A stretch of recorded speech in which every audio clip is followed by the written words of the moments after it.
Hello people, welcome to Mr. and Mrs. Alla's Kitchen. I'm Mr. and Mrs. Rahul. ఈరోజు మనం చూడబోయే recipe పిల్లలకి పెద్దలకి కూడా ఎంతో ఇష్టమైన ఐస్ క్రీమ్ అండి. Custard powder tutti frutti ice cream. Summer వచ్చేసింది కదా, ఇంకా పిల్లలు ఐస్ క్రీమ్స్ కొనమని మారం చేస్తానే ఉంటారు. మనం చాలా వందలు పెట్టి బయట కొంటూ ఉంటాము. అంత ఖర్చు అవసరం లేకుండా, అలాగే బయట మనకి హైజీనిక్ గా చేస్తారో లేదో, ఎలాంటి ప్రోడక్ట్స్ యూస్ చేస్తారో మనకైతే తెలియదు కదా.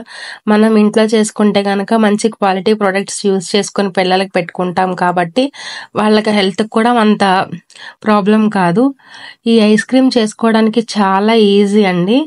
తక్కువ ఖర్చులో ఈజీగా ఈ ఐస్ క్రీమ్ ఎలా చేయాలో మనం ఈ వీడియోలో క్లియర్గా కొలతలతోటి మీకు ఎక్స్ప్లెయిన్ చేసి చూపిస్తాను. ఇంకా లేట్ చేయకుండా ఐస్ క్రీమ్ ఎలా చేయాలో ఈ వీడియోలో చూసేద్దాం. ముందుగా ఒక చిన్న బౌల్ తీసుకోవాలండి. ఆ బౌల్లో మనం కస్టర్డ్ పౌడర్ మిల్క్లో వేసుకొని కలుపుకుంటాం కాబట్టి 2 స్పూన్స్ వరకు కూడా కస్టర్డ్ పౌడర్ తీసుకోవాలి. అలాగే ఒక హాఫ్ కప్ వరకు కూడా మిల్క్ తీసుకొని మనకి ఉండలు లేకుండా కస్టర్డ్ పౌడర్ పాలల్లో కలిసేలాగా బాగా కలుపుకోవాలి. వీడియోలో చూపించినట్టు ఏ ఉండలు లేకుండా కూడా మనం కస్టర్డ్ పౌడర్ పాలల్లో కలుపుకోవాలి. తర్వాత కొంచెం మందంగా ఉన్న ప్యాన్లో ఒక 500 ml వరకు కూడా ఫుల్ ఫ్యాట్ మిల్క్ వేసుకొని మరిగించుకోవాలి. పాలు మరిగి కొంచెం త్వరక కట్టినప్పుడు మనం హాఫ్ కప్ వరకు కూడా షుగర్ వేసుకోవాలి. షుగర్ కరిగే వరకు ఒకసారి బాగా కలుపుకోవాలి. షుగర్ కరిగిన తర్వాత మనం ముందుగా ప్రిపేర్ చేసుకున్న కస్టర్డ్ మిల్క్ ఉన్నాయి కదా, కస్టర్డ్ మిల్క్ కూడా వేసుకొని లో టు మీడియం ఫ్లేమ్లో మనం ఫ్లేమ్ని అడ్జస్ట్ చేసుకొని పాలు చిక్కబడే అంత వరకు కూడా మనం కలుపుకుంటూ ఉండాలి.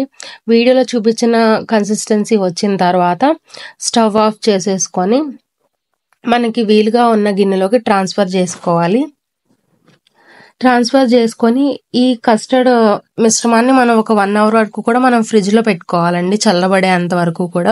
1 hour తర్వాత ఇంకొక బౌల్లో విప్పింగ్ క్రీమ్ తీసుకోవాలి. నేనైతే అమూల్ విప్పింగ్ క్రీమ్ తీసుకుంటున్నాను.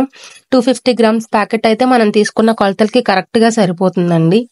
మీతో ఒకవేళ ఎలక్ట్రికల్ బీటర్ ఉంటే కనుక ఎలక్ట్రికల్ బీటర్ తో బీట్ చేసుకోండి, లేకపోతే మనకి హ్యాండ్ బీటర్స్ ఉంటాయి కదా, దాంతో కొంచెం క్రీమీ కన్సిస్టెన్సీ వచ్చేటట్లు వరకు మనం బీట్ చేసుకోవాలి వీడియోలో చూపిస్తున్నట్టు. ఇప్పుడు 2 drops వాటర్ లో లైట్ గా ఫుడ్ కలర్ కలుపుకొని వేసుకుని ఆ వాటర్ కూడా వేసుకోవాలి. ఇప్పుడు ఫ్రిడ్జ్ లోండి తీసిన కస్టర్డ్ మిక్సర్ ఉంది కదా, దాన్ని కూడా మనం విప్పింగ్ క్రీమ్ లో వేసుకుని ఒకసారి అంతా కలిసేలాగా బాగా కలుపుకోవాలి. బాగా కలుపుకున్న తర్వాత మళ్ళీ మనం దీన్ని ఒక 2 hours వరకు కూడా ఫ్రిడ్జ్ లో పెట్టేసి ఫ్రీజ్ చేసుకోవాలండి, కొంచెం గట్టిపడేంత వరకు కూడా. ఒక 2 hours మనం దీన్ని ఫ్రిడ్జ్ లో పెట్టేయాలి. ఒక 2 hours తర్వాత చూస్తే మూత తీసి మనకి గట్టి పడుతుంది కస్టర్డ్ మిక్సర్ అండ్ మనం తీసుకున్న విప్పింగ్ క్రీమ్. ఒకసారి అంతా బాగా కలుపుకొని ఒక మిక్సీ జార్లో వేసుకోవాలి. మనకి జ్యూసర్ జార్ ఉంటుంది కదా, ఆ జ్యూసర్ జార్ అయితే దీనికి పర్ఫెక్ట్ గా సెట్ అవుతుంది.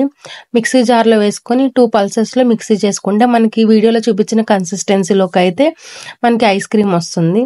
ఇక్కడ వరకు మనకి లిక్విడ్ ఫామ్ లో ఐస్ క్రీమ్ అయితే రెడీ అయిపోయిందండి. కొంచెం మనకి ఐస్ క్రీమ్ కన్సిస్టెన్సీ రావడం కోసం ముందుగా మనం యూజ్ చేసిన బౌల్లోని బ్యాటర్ అంతా తీసుకొని హాఫ్ పోసుకోవాలి. తర్వాత టూటీ ఫ్రూటీస్, నా దగ్గర ఉన్న green tutti frutti and red tutti frutti, అలాగే నేను దగ్గర మిక్స్డ్ టూటీ ఫ్రూటీ కూడా ఉందండి, అందుకే నేను మిక్స్డ్ టూటీ ఫ్రూటీ కూడా యూజ్ చేశాను. మీరు కావాలంటే మీకు అవైలబుల్లో ఉన్న యూజ్ చేసుకోవచ్చు. అలాగే నేను కొంచెం పిస్తా కూడా స్ప్రింకిల్ చేసుకున్నాను.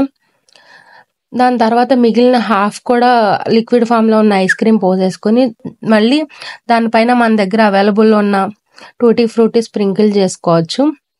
నా దగ్గర ఉన్న వాటితో నేను అంతా స్ప్రింకిల్ చేసుకొని మళ్ళీ మూత పెట్టుకొని ఒక 8 hours డీప్ లో పెట్టేసుకోవాలండి. 8 hours తర్వాత చూసుకుంటే మనకి బయట ఎంత టేస్టీగా అయితే ఐస్ క్రీమ్ దొరుకుతుందో అంతే టేస్టీగా, అసలు బయట కొన్నామా అనిపించేటట్టుగా మనకి ఐస్ క్రీమ్ అయితే రెడీ అయిపోతుంది. సో కూల్గా మనం ఈ ఐస్ క్రీమ్ సర్వ్ చేసేసుకోవడమే. పిల్లలకి ఒకసారి ఐస్ క్రీమ్ చేసి పెట్టండి, వాళ్ళు మళ్ళీ బయట తినమన్నా కూడా తినరు. నచ్చిందా? ఒకసారి మీరు కూడా ట్రై చేసి మీకు ఎలా వచ్చిందో కామెంట్ సెక్షన్లో కామెంట్ చేసేయండి. ఈ వీడియో కనుక మీకు నచ్చినట్టయితే please like, share, subscribe. Thank you.